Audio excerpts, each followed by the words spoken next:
High বন্ধুরা, তোমরা সবাই কেমন আছো? দেশ বিদেশ যে যেখান থেকে আমার ভিডিও দেখছো সবাই ভালো থেকো, সুস্থ থেকো, আনন্দ থেকো, এই কামনা করি। দেখো, বাঙালির তো 12 মাসে 13 পার্বণ। তাই জন্য আজকে আমি নীলষষ্ঠী উপলক্ষে তোমাদের দেখাচ্ছি সাবুর পরোটা, সাথে থাকছে আলুর তরকারি। খেতে কিন্তু দুর্দান্ত। তোমরা একবার হলেও করে খেয়ে দেখো। আমাদের নীলষষ্ঠীর দিন, উপবাসের দিন, একাদশীর দিন, যে কোনো উপবাসে, তারপরে দিয়ে তোমার অমাবস্যা, পূর্ণিমা, সবেতেই খাওয়া যায় এই সাবুর পরোটা, রুটি, লুচি বা সেম প্রসেসেই কিন্তু করতে হয়। আর আলুর তরকারি তোমরা জিরা আলুও করতে পারো, সব রকমই করতে পারো। আচ্ছা, এবার আমি সাবুগুলোকে শুকনো খোলায় ভেজে নিলাম। নিয়ে এবার গুঁড়ো করে নিয়েছি, মিক্সিতে গুঁড়ো করে ছেঁকে নিতে হবে, মানে সাবুর আটা তৈরি করে নিতে হবে। এবার আগে থেকে সেদ্ধ করে রাখা আলুগুলো ঠান্ডা করে গ্রেট করে সাবুর সঙ্গে মিশিয়ে একটা ডো বানিয়ে নিতে হবে। ডো বানানোর পরে সেটাকে লেচির আকারে, যেমন আমরা লুচি কাটি, রুটি করি, সেই রকমভাবে রুটি করে সেগুলোকে করে নিতে হবে। করার পরে দেখো আমি বেলে নিচ্ছি। তোমরা ময়দা দিয়েও বেলতে পারো, আটা দিয়েও বেলতে পারো, কিন্তু সাবুর আটা দিয়ে কখনো বেলবে না। নতুন রাঁধুনিদের জন্য বলে দিলাম, সাবুর আটা দিয়ে বেললে কিন্তু ওটা চিটচিটে হয়ে যাবে। এবার একটা ঢাকনা ওঠা, যাতে কৌটোর মুখ দিয়ে বা হোক বা যাই হোক, তোমার যেরকম সাইজে খাবে সেই রকমভাবেই এইভাবে তুমি সেঁকে নেবে।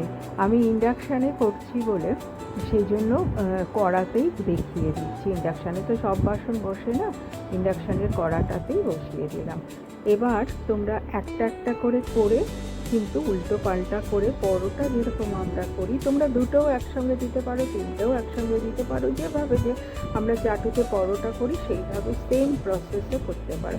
তোমরা এখানে ডোটাতে ধনে পাতাও দিতে পারো, কিন্তু আমার কাছে ধনে পাতা ছিল না, সেই জন্য আমি দিতে পারিনি। ধনে পাতা, কসুরি মেথি, গরম মশলা সব দিতে পারো, এ ব্যাপারে কোনো অসুবিধা হবে না। এবার উল্টে পাল্টে তেল দিয়ে হোক, ঘি দিয়ে হোক, উল্টে পাল্টে তোমরা এই লাল লাল করে ভেজে তুলে নেবে। একটা একটা করে করতে পারো, দুটো তিনটে একসঙ্গেও করতে পারো, কোনো অসুবিধা নেই। এবার দেখো কি সুন্দর হয়েছে।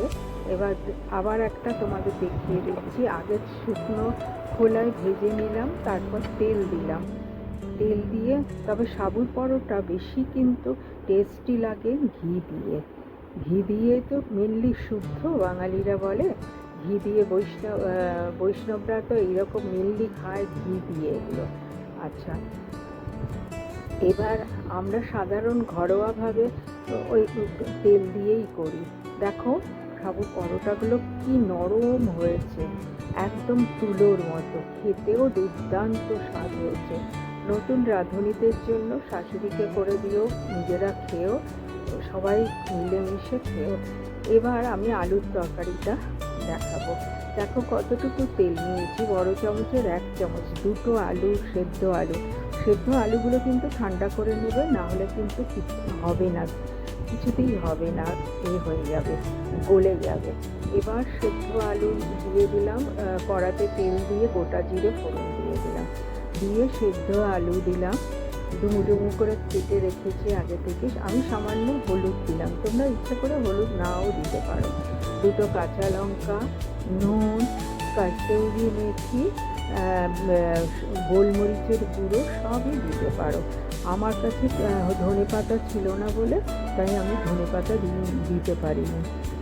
আচ্ছা, এবার আমি দেখছি যে দেখো সুন্দরভাবে কিন্তু আলুগুলোর গায়েও কিন্তু ব্রাউন কালার এসে যাবে, এরকমভাবেই করতে হবে তোমাকে। দেখো সুন্দরভাবে নাড়াচাড়া করে নিয়ে লাস্টে তো একটা চমকপ্রদ জিনিস আছে না, সেটা দেখতে থাকো তাহলেই বুঝবে। তৃষা পাকশালাকে লাইক, কমেন্ট, সাবস্ক্রাইব করতে ভুলো না বন্ধুরা, শেয়ার করতে ভুলো না। যদি ভালো লেগে থাকে তাহলে একটা সাবস্ক্রাইব করে দিও। পেটও ভরবে, মনও ভরবে। উপবাসের দিনে সামান্য একটু লেবুর রস দিয়ে দেবে, অপূর্ব খেতে লাগে। গরম গরম পরোটা, তার সঙ্গে আলু আলু সবজি বলতে পারো, আলু জিরা বলতে পারো। আলু জিরা তো আরও একদিন দেখাবো। আলু জিরা অনেক সুন্দর। থ্যাঙ্কস ফর ওয়াচিং তৃষার পাকশালা। সাথে থাকার জন্য তোমাদের অনেক অনেক অনেক ধন্যবাদ। ভালো লাগলে একটা সাবস্ক্রাইব করে দিও।